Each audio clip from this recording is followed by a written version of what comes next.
tennis icon John McEnroe became renowned for his notorious temper on court.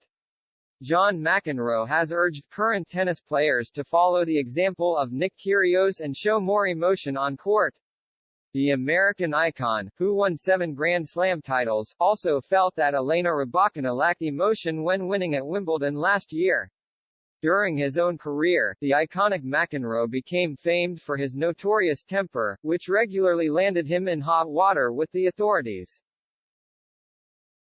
His line of "You cannot be serious," which he regularly belted out in the direction of umpires, became a trademark quote which was later used in television commercials.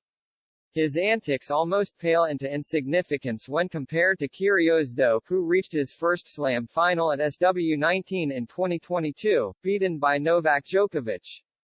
But he racked up extortionate fines along the way and was found guilty of spitting towards a spectator in one match before an ill-tempered clash with Stefanos Tsitsipas. But the brash Australian was defended by McEnroe, 64, during a question-and-answer session he hosted on social media. Asked, "Why do tennis players have such an explosive temper?" the pundit gave a dismissive response and cited Kyrgios in his explanation. "You must be watching different tournaments than me because I don't see many players having meltdowns at all," he argued. "And I know something about meltdowns, my past experience, and I've seen a couple of players."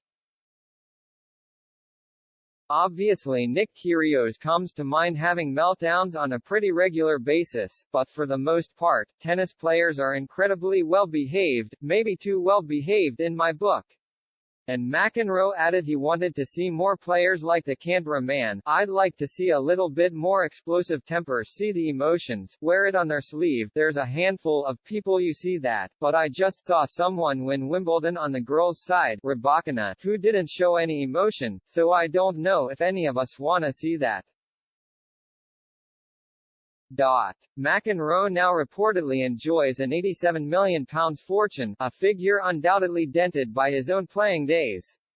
Back in 1995, he was fined nearly £13,000 for his conduct at Wimbledon.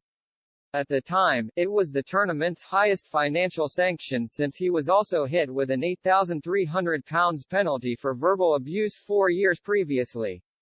However, he now cuts a much calmer figure in his role as a pundit and captain of the Team World Laver Cup team. Last September, his side took the trophy for the first time, spoiling the party that surrounded Roger Federer's farewell.